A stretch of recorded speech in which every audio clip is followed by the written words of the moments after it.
अस्सलाम वालेकुम जी। तो हम आज शुरू कर रहे हैं परम्यूटेशन एंड कॉम्बिनेशन, और उसका 6.1 एक्सरसाइज हम शुरू कर रहे हैं फैक्टोरियल के नाम से। एक्सरसाइज है factorial of a natural number. तो कुछ चीज़ें पहले मैं यहाँ सेलेक्ट कर लेता हूँ।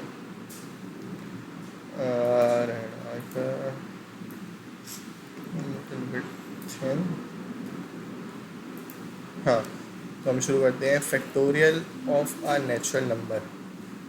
किसी भी नेचुरल नंबर क्या होते हैं हमारे पास? नॉर्मल नंबर जो होते हैं, पॉजिटिव इंटीजर जो होते हैं, 1 2 3 4, ऐसे जो नंबर्स होते हैं उनका फैक्टोरियल क्या होता है? फैक्टोरियल एक किसी भी नेचुरल नंबर का प्रोडक्ट होता है, उस नंबर का और उससे पहले जितने भी नंबर्स हैं उन सब का प्रोडक्ट होता है।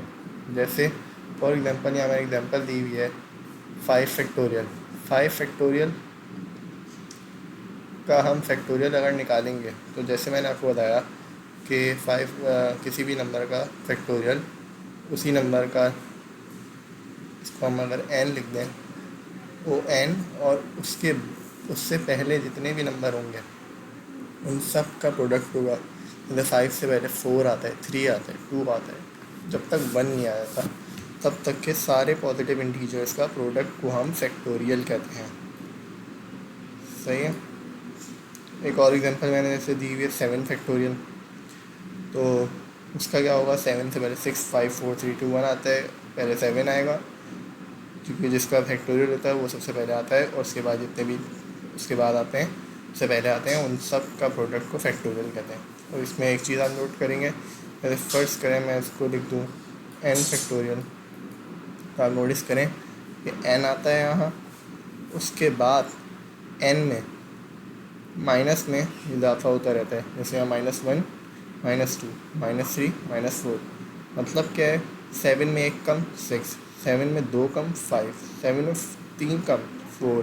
तो इस तरीके से हमारी एक n की टर्म्स में चेंज बनती है, जिसको हम फार्मूला कहते हैं। ये फार्मूला जो दिया हुआ है, n फैक्टोरियल बराबर होता है n-1 n-2 and so on. Dot it का मतलब है सो ऑन, मतलब ये चेंज चलती रहती है जब तक 1 नहीं आया था। और इसको लिखने का एक और तरीका क्या होता है? n factorial is equal to n-1 n-2 factorial. अब इसके अंदर फैक्टोरियल का मतलब क्या है? देखो, जैसे मैंने आपको बताया n-1 n-2 और ये चेंज चलती रहती है।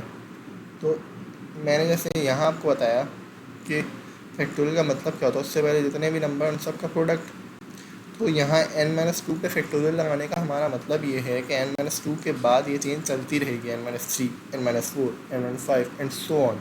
फैक्टोरियल इस चीज़ को रिप्रेजेंट करता है। मतलब आप किसी चीज़ में भी लगा सकते हैं। अगर मैं बोलूँ तो 7 का फैक्टोरियल अगर बोलूँ तो वो 6 फैक्टोरियल भी आप सॉरी सॉरी सॉरी सॉरी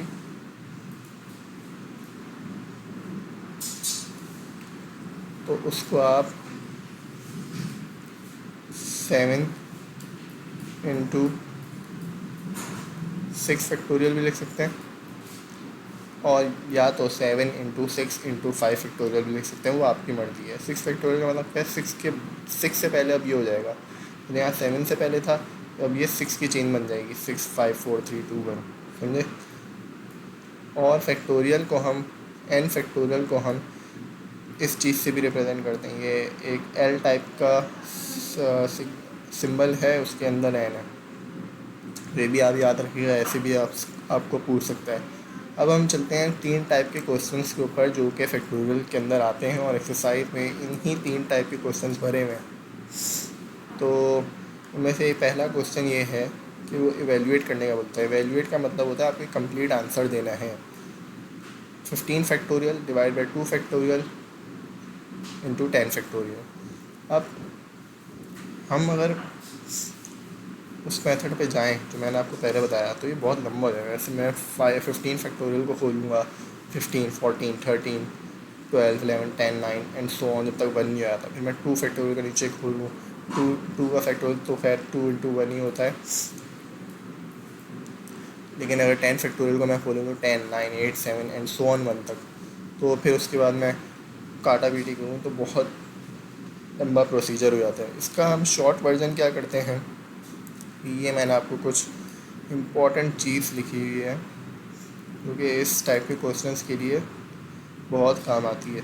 वो ये है कि try to open the factorial to the extent, जो हमारा न्यूमरेटर का जो फैक्टोरियल है, जैसे यहाँ 15 है, तो उसको जब तक खोलना है जब तक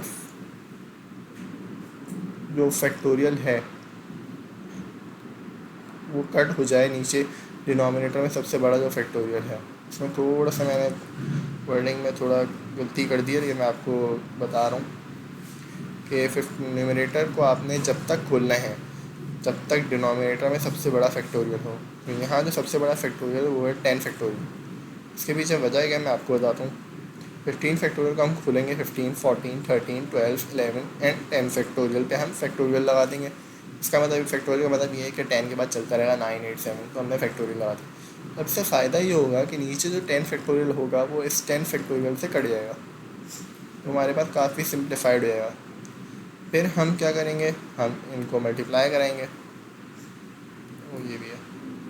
तो हम 2 का फैक्टोरियल तो 2 ही होता है, 2 को हम 12 के साथ 6 कर सकते हैं और बाकी इन सबको मल्टीप्लाई कराएंगे तो हमारे पास आंसर 10180 आएगा। सही है। तो इसमें जो की पार्ट था वो चीज़ थी कि हमें न्यूमरेटर को इतना खोलना है कि नीचे वाला डिनोमिनेटर में जो हाईएस्ट फैक्टोरियल हमारे पास अवेलेबल है तब तक खोलना है ताकि वो कट जाए और हमारे पास सिम्प्लीफाइड वर्जन आता है। सही है। तो हम चलते हैं दूसरे टाइप ऑफ क्वेश्चन की तरफ। अभी मैं आपको इसके एग्जांपल कराऊंगा, आप टेंशन नहीं लें। और ये दूसरी टाइप का क्वेश्चन है। इसमें वो बोलता है हमें कि इसने एक हमें फ्रैक्शन दिया हुआ है जो कि एक नॉर्मल n की टर्म्स में है। n यहाँ पे कोई भी पॉजिटिव नंबर हो सकता है, जैसे 11, 12। उसको वो बोल रहा है सिंगल फैक्टोरियल फॉर्म में लिखो। इसका मतलब ये है कि हमें एक सिंगल फ्रैक्शन बनाना है जिसके अंदर सारी चीज़ें फैक्टोरियल पे बेस हों। अब इस टाइप का सवाल जो होता है वो आपकी थोड़ी सी IQ की टेस्टिंग करता है, क्योंकि इसके अंदर हमें खुद ही फॉर्मूले में से सब्जेक्ट डिड्यूस करना होगा। जैसे कि मैंने आपको पहले बताया कि हम किसी भी n जो कि पॉजिटिव नंबर होता है या इंटीजर, पॉजिटिव इंटीजर होता है, n को मैं बता देता हूँ, पॉजिटिव इंटीजर, n रिप्रेजेंट कर रहा है पॉजिटिव इंटीजर को। तो n फैक्टोरियल का मतलब क्या आता है, मैंने बताया था कि n इंटू n-1 का फैक्टोरियल या n-1 इंटू n-2 का फैक्टोरियल, या जो भी आप करना चाहें, आप पूरी चेन ही बना लें, लेकिन शॉर्ट करने के लिए मैंने n-1 का फैक्टोरियल। तो अब इसमें हम अगर चाहें कि हम भाई के हम जो n है उसकी जगह हम फैक्टोरियल में लिखते हैं उसको, तो हम क्या करेंगे, हमें कुछ नहीं करना, सिर्फ हमें n को सब्जेक्ट बनाना है यहाँ, और ये n को सब्जेक्ट बनाया, ये n फैक्टोरियल था, n-1 वहाँ चले जाएगा, डिवीजन में आ जाएगा, यहाँ मल्टीप्लाई हो रहा था वहाँ जाके डिवाइड हो जाएगा, तो n factorial over n-1 factorial हमारे पास एक वो आएगा, सोल्यूशन आएगा। उसी तरह हमने यहाँ पे भी सारी चीज़ें करनी है। अब जैसा कि आप देख सकते हैं यहाँ पे ऊपर n-4। अब ये नहीं घबराना कि भाई हमने तो n पढ़ा था, n-4 क्या आ गया ये, तो n-4 भी एक नंबर ही है ना। n-4 का फैक्टोरियल जो बनेगा वो यही बनेगा। अगर n का फैक्टोरियल n इंटू उससे एक कम था तो n-4 का भी यही होगा। कैसे, मैं बताता हूँ। ये है n-4 का फैक्टोरियल। क्या होगा, एक बार हमें वही नंबर लिखना होता है, जैसे n फैक्टोरियल में हम सबसे पहले n लिखते हैं तो उसमें भी हम n-4 लिखेंगे। उसके बाद हमें क्या करना होता है, एक नंबर और कम कर देना था। -4 में एक नंबर और कम करेंगे -5 हो जाएगा। उस पर आप फैक्टोरियल लगा दें या आप पूरी चेन बना दें, n-5, n-6, n-7 so on. तो मैंने तो फैक्टोरियल लगा दिया। फिर आपने क्या करना है, आपने इस n-4 को सब्जेक्ट बनाना है। आप इसको वहाँ ले जाएंगे तो ये इसके नीचे आ जाएगा, डिवाइड हो जाएगा। यही काम मैंने यहाँ शो कराया है।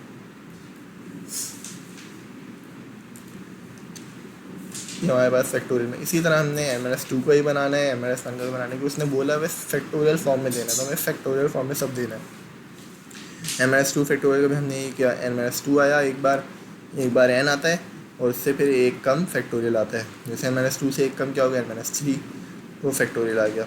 इसी तरह हमने उसको n-2 को सब्जेक्ट बनाया, हमारे पास अब ये n-2 की एक्सप्रेशन बन गई। उसके बाद हमने यही काम n-1 फैक्टोरियल के साथ करा। हमने n-1 को सब्जेक्ट बनाया इसके अंदर और हमने इसकी एक दोबारा से, अब हमने कुछ नहीं करना, अब सिर्फ काम आपका सिंप्लीफिकेशन का काम है। आपने n-4 की जगह n-4 factorial over n-5 factorial डालना है। फिर ये डिवाइड हो रहा था, हमने डिवाइड शो करा और ये दोनों आपस में मल्टीप्लाई हो रहे थे, तो हमने यही करा। n-2 की जगह उसकी एक्सप्रेशन जो थी n-2 factorial over n-3 factorial, और ये मल्टीप्लाई हो रहा था n-1 के साथ, तो हमने उसकी एक्सप्रेशन के साथ मल्टीप्लाई करा दिया। अब हमने क्या करा, ऊपर n-2 फैक्टोरियल था, नीचे था n-2 फैक्टोरियल, तो क्रॉस मल्टीप्लाई हो गया, यानी कट गया, बचा हमारे पास n-1 का फैक्टोरियल n-3 का फैक्टोरियल, यहाँ डिवीजन होता। अब जो हमने करा वो रेसिप्रोकल करा। रेसिप्रोकल आप लोगों ने पढ़ा हुआ ही होगा, नहीं पढ़ा तो मैं तब भी बता देता हूँ। जैसे फर्ज करें हमारे पास एक फ्रैक्शन है 3/5 और 5 के नीचे भी एक डिनोमिनेटर है 2, तो इसका मतलब क्या होता है, 3 डिवाइडेड बाय 5/2। अगर मैं ऐसे लिखूँ तब भी गलत नहीं है ना।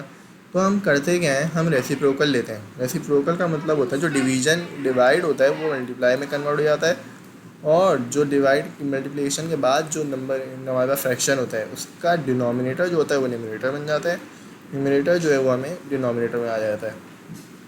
ये कुछ ऐसे बन जाएगा 3 × 2/5। सही है, यही काम हमने यहाँ करा। डिवीज़न था, हमने मल्टीप्लाई लिखा और जो डिनोमिनेटर था उसको न्यूमरेटर बना दिया, न्यूमरेटर को डिनोमिनेटर बना दिया। ये काम हमने करा।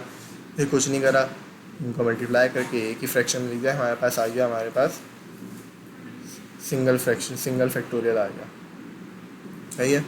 तो ये इसके अंदर सारी गेम से आपकी ये आपने एक्सप्रेशन बनानी है, और जो हमारे पास नॉर्मल n-n की टर्म्स में जो था उसको सब्जेक्ट बना के फैक्टोरियल फॉर्म में उसकी एक एक्सप्रेशन बनानी है, उसको पुट कर देना, खत्म। ये था। तीसरे टाइप का क्वेश्चन जो हमारे पास आता है वो आता है सिंगल फ्रैक्शन में, बोलता है हमें लिखने के लिए। उसने हमें एक्सप्रेशन दी भी होती है, उसको बोलता है सिंगल फ्रैक्शन में। उसने ये नहीं कहा कि मुझे सारे फैक्टोरियल चाहिए या सारे वैसे ही चाहिए, तो इट्स योर चॉइस कि आपने कैसे देना है। तो इसका जो इम्पॉर्टेंट चीज़ होती है वो ये होती है हमें कि डिनोमिनेटर सेम करना होता है। कि सिंगल फ्रैक्शन के लिए हमेशा हमें डिनोमिनेटर सेम होता है, और अगर प्लस माइनस हो रहा हो बीच में तो डिनोमिनेटर सेम होगा, जब भी हम सिंगल फ्रैक्शन में लिख सकते हैं। फिर मल्टीप्लाई डिवाइड हो रहा था तो हमें ज़रूरत नहीं थी डिनोमिनेटर सेम करने की, लेकिन प्लस माइनस में सिंगल फ्रैक्शन लिखने का रूल ये होता है कि डिनोमिनेटर आपके दोनों सेम होने चाहिए। तो उसके लिए हमने क्या करा कि हमें अब करना ये था कि हमें डिनोमिनेटर सेम करना था। तो मैं इसके दो तरीके थे, या तो हम r फैक्टोरियल को r-1 फैक्टोरियल की टर्म्स में लिखते हैं तो भी हो जाता, या तो हम r-1 फैक्टोरियल को r फैक्टोरियल की टर्म्स में लिखते हैं। तो मैंने जो करा वो मैंने r-1 फैक्टोरियल को r फैक्टोरियल की टर्म्स में लिखा। आप दोनों तरीक़ों से करेंगे आंसर आपका सेम ही आएगा। तो हमने क्या करा, जैसे मैंने बताया था कि n फैक्टोरियल होता है n × n-1 का फैक्टोरियल, उसी तरह बस n की जगह यहाँ r है। हमने यही बताया कि r factorial will be equal to r × r-1 का फैक्टोरियल। अब हमने कुछ नहीं करना, पहले हमने n को सब्जेक्ट बनाया था, अब हम r- फैक्टोरियल को सब्जेक्ट बनाएंगे। तो हमें किसी भी तरह r फैक्टोरियल चाहिए अपने पास, क्योंकि हमें डिनोमिनेटर सेम रखने। तो हमने ये r को हम यहाँ ले गए, डिवाइड हो गया, ये हमारे पास आ गई इसकी एक्सप्रेशन। अब हमने इसको r-1 फैक्टोरियल की जगह पुट कर दिया। अब ये वही बात r फैक्टोरियल ओवर r। अब ये मैं आपको इसमें बता दूं कि r ऊपर कैसे आया, आप लोग कंफ्यूज हो होंगे। तो मैं फॉर एग्जांपल देता हूँ 3/2/5। इसके अंदर वही कॉन्सेप्ट है रेसिप्रोकल वाला।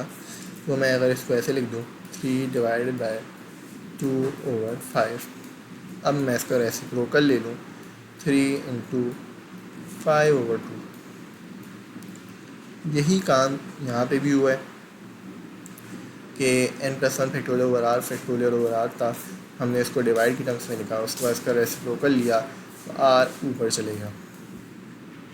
तो ये हमारे पास आ गया। अब r फैक्टोरियल सेम हो चुके हैं, हम इसको सिंगल फ्रैक्शन में लिख सकते हैं। अब आपकी मर्ज़ी है कि आप यहीं छोड़ दें इसको, लेकिन वो शायद क्वेश्चन में बोल सकता है इसको आप सिंप्लीफाई करो, कि सिंप्लीफाई का मतलब ये होता है कि आप इसको सिंपलेस्ट फॉर्म में लिखो जितना ही सिंपल हो सकता है। उसके अंदर हम ये कर सकते हैं कि n+1 फैक्टोरियल को n-1 फैक्टोरियल के टर्म्स में लिखें ताकि हम कॉमन लें और n-1 फैक्टोरियल 2 बार नहीं एक ही बार आए। हम इसको ये कर सकते हैं। हमने करा क्या, जैसे कि हमें पता था कि n फैक्टोरियल बराबर होता है n इंटू n-1 फैक्टोरियल के, तो अब n प्लस है, अब इसमें आपने घबराना नहीं है, आपने करना वही है। एक बार आपने लिखना है n, उसके बाद आपने लिखना है एक नंबर कम, n+1 में एक नंबर अगर हम कम करें तो n ही बचता है।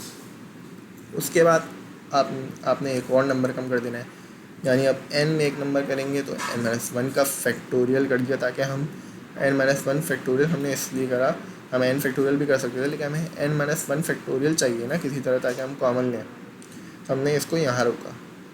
तो मैं आपको बताना ही चाह रहा हूँ कि ये आपके ऊपर होता है कि आपने फैक्टोरियल कहाँ लगाना है, जहाँ आपकी नीड होगी आप फैक्टोरियल वहाँ लगा दो। तो फिर हमने क्या करा, हमने n+1 फैक्टोरियल को इसकी टर्म्स में लिखा और हमने यहाँ इसको लिख दिया। तो ये बन गया n+1 n-1 factorial into r।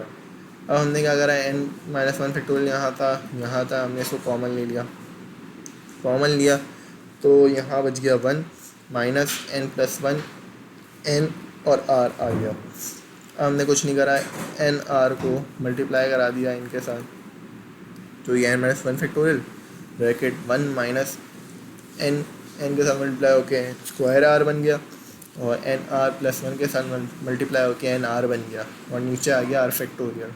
तो ये हमारे पास फाइनल आंसर था। आप देख सकते हैं इसके अंदर सिर्फ हमें डिनोमिनेटर सेम करने हैं पहले तो, और आपको देखना है कि आपको सिंप्लीफाई करने के लिए क्या चीज़ की ज़रूरत है। जैसे n+1 फैक्टोरियल हमने चेंज करा था, क्या हम n-1 फैक्टोरियल को भी चेंज कर सकते थे, लेकिन n-1 फैक्टोरियल को हम चेंज इसलिए नहीं कर सकते थे क्योंकि n-1 का अगर हम फैक्टोरियल निकालें तो n इंटू n-2 का फैक्टोरियल बनता, n-1 इंटू n-2 का फैक्टोरियल बनता, तो n+1 नहीं आता। तो हमने जब भी n+1 को चेंज करा। तो अब हम चलते हैं कुछ इंपॉर्टेंट क्वेश्चन की तरफ जो कि एक्सरसाइज 6.1 के हैं। तो पहला क्वेश्चन इसके अंदर ये है, right n factorial form 12 into 11 into 10, ये हमारे पास क्वेश्चन है। अब आप नोटिस करें कि 12 इंटू 11 इंटू 10 यानी इसका मतलब है 12 फैक्टोरियल के हमारे पास चेंज चल गया, मगर आप ये देखें कि 10 के बाद ये रुक गई। आप ये हो सकता था कि 12 11 10 फैक्टोरियल हो जाता, इसका मतलब ये होता है कि 10 के बाद चलती, लेकिन 10 के बाद ये रुक गई। तो इस टाइप के क्वेश्चन में जो आप चीज़ अप्लाई करेंगे वो ये होता है कि अगर कोई चेन किसी फैक्टोरियल पे रुकने के बजाय ख़त्म हो गई है, यानी 10 फैक्टोरियल के अलावा 10 पे ही ख़त्म हो गई है, तो इसका मतलब ये है इससे पहले जो भी नंबर होगा यानी 9 वो हमेशा डिनोमिनेटर में होगा। इसकी वजह ये है कि जब हम 12 को तोड़ते हैं तो ये बनता है 12 इंटू 11 इंटू 10 इंटू 9 फैक्टोरियल। अगर 9 नीचे होता, 9 फैक्टोरियल नीचे होता, वो 9 फैक्टोरियल को काट देता, जैसे यहाँ हो रहा था। अगर ये इसको काट देता तभी हमारे पास ये 12 फैक्टोरियल की चेन बनती।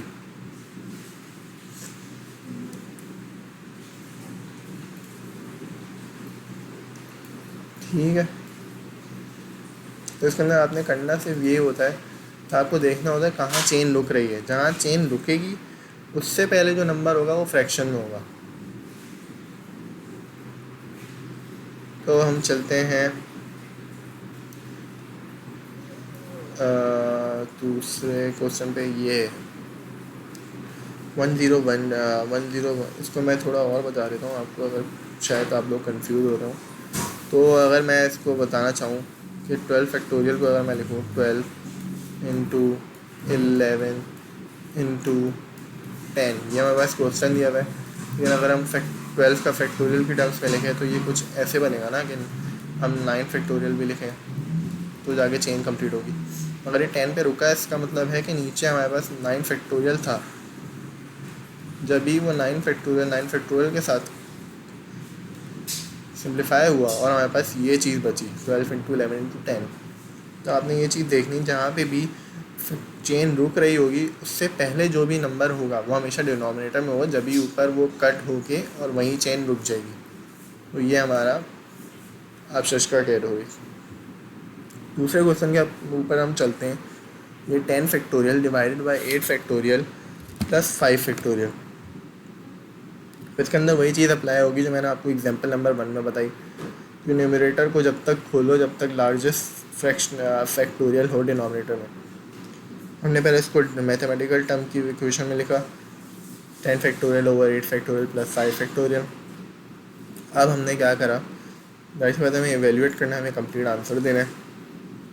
तो उसके लिए हम ये भी कर सकते हैं कि 10 फैक्टोरियल का हम खोलते 10 9 8 7 6 5 4 3 2 1, और नीचे हम 8 फैक्टोरियल को खोलते 8 7 6 5 4 3 2 1, फिर इन दोनों को काटा पीटी करते, फिर 5 फैक्टोरियल को खोलते, फिर उसमें ऐड कराते। तो ये बहुत लंबी जाती है। तो हमने करा क्या, वही जो मैंने आपको एग्जाम्पल नंबर 1 में बताया था कि 10 फैक्टोरियल को आपने खोलना है नीचे डिनोमिनेटर जो सबसे बड़ा है, अब इसमें एक ही डिनोमिनेटर तो हम यहीं तक खोलेंगे। तो 10 इंटू 9 इंटू 8 के फैक्टोरियल तक हमने खोल दिया, नीचे 8 फैक्टोरियल था, ये 8 फैक्टोरियल से कट जाएगा, 10 इंटू 9 बचेगा और 5 फैक्टोरियल बचेगा। 5 फैक्टोरियल आप ऐसे ही खोल लेंगे, कोई छोटा होता ही है।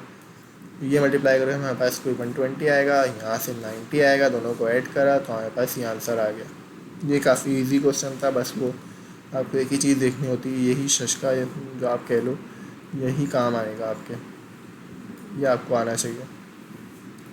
दूसरे क्वेश्चन के ऊपर चलते हैं, ये भी तकरीबन वही है। तो चला कि ये कभी एन ब्रैकेट के अंदर -2 का फैक्टोरियल दे दिया, बच्चे कंफ्यूज हो जाते हैं कि भाई ये क्या हो गया। कुछ नहीं होगा, बस n-2 सिंप्लीफाई होगा 7 फैक्टोरियल के अंदर, आपको पता है।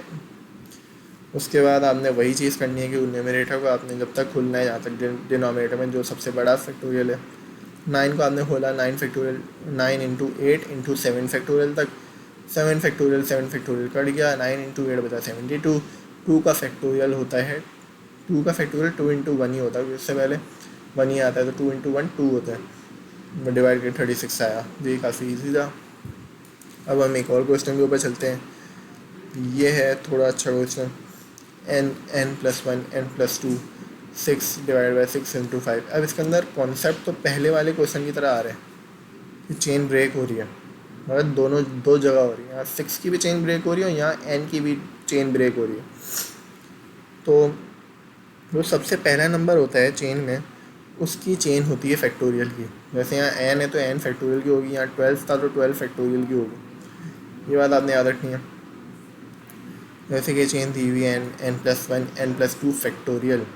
अब वैसे तो फैक्टोरियल होना चाहिए था मगर ये n+2 रुक गया, यानी जैसे मैंने आपको बताया इसके नीचे n+2 होगा डिवीज़न में, n+2 n+3 फैक्टोरियल होगा उससे पहला वाला, तभी ऊपर n+3 फैक्टोरियल कटा होगा उसके साथ और हमारे पास यही बचा। इसी तरह यहाँ पे भी जो 6 होगा इसी के हमारे पास चेन होगी, सॉरी ये थोड़ा ज़्यादा हो गया, तो 6 होगा तो इसी की हमारे पास चेन होगी, तो ये 6 फैक्टोरियल की चेन होगी। और 5 पे रुक रहा है तो इसका मतलब है कि 5 से पहले जो नंबर होगा वो डिवीज़न में होगा। हमने कुछ नहीं करा, सबसे पहले जब इस तरह का सवाल आया जिसके अंदर दो चेन ब्रेक हो रही है, आपने क्या करना है, न्यूमरेटर को अलग करना है, डिनोमिनेटर को अलग करना है। अब और आपने फैक्टोरियल के टर्म में लिख देना है कि n की चेन थी तो हमने n फैक्टोरियल के टर्म्स में लिखा। आपको पता था कि ये आगे कंटिन्यू होना चाहिए था, n+3 फैक्टोरियल में कंटिन्यू होना चाहिए था, मेरे नहीं हो रहा। तो इसका मतलब ये है कि डिवीज़न में n+3 फैक्टोरियल होगा, तभी ये इसके साथ कटेगा और हमारे पास ये चीज़ बचेगी। आपने ये करा और डिवाइड करके यही सेम चीज़ आपने यहाँ अप्लाई करी। 6 को आपने अलग करा, फैक्टोरियल के टर्म में लिखा, और ये 5 पे ब्रेक हो रहा था, यानी इससे पहले 4 फैक्टोरियल होना चाहिए था, मगर नहीं है, तो इसका मतलब डिवीज़न में 4 फैक्टोरियल था, तभी वो ऊपर 4 फैक्टोरियल से कटा और हमारे पास यही चीज़ हमारे पास बची। हमने ये करा, इसको हमने रेसिप्रोकल रखा, डिनोमिनेटर न्यूमरेटर बन गया, न्यूमरेटर डिनोमिनेटर बन गया, और हमारे पास ये एक सिंगल फ्रैक्शन आ गया फैक्टोरियल की टर्म्स में, जो कि उसने बोला हुआ था। सही है, तो ये कुछ क्वेश्चन थे, इंपॉर्टेंट क्वेश्चन थे जो कि इस एक्सरसाइज में से। वो आपने करना ये है कि आपने जो मैंने एग्जांपल्स आपको शुरू में कराई है ना, ये 3, ये आपने जॉट डाउन करनी है 2 बार। एक बार आपने देख के करनी है और एक बार आपने खुद सॉल्व करना है, ताकि आपकी इसकी प्रैक्टिस हो गई तो आपकी इस एक्सरसाइज की पूरी प्रैक्टिस हो जाएगी, क्योंकि यही मेथड तकरीबन फॉलो हो रहा है हर क्वेश्चंस में। फिर आपने ये करना है कि जो रिमेनिंग क्वेश्चंस बचे हुए हैं उन सब की प्रैक्टिस करनी है, उन सब की प्रैक्टिस करनी है आपने, और यही चीज़ जो मैंने कोने पे लिखी है ये चीज़ आपने याद कर लेनी है, यही चीज़ अप्लाई होगी हर टाइप के क्वेश्चंस में। सही है, तो बाकी हम अगले जो टॉपिक पढ़ेंगे वो होगा परम्यूटेशन, स्टार्ट करेंगे हम। अब तक के लिए इसे अपना यहीं रखते हैं। ठीक है, अल्लाह हाफिज़।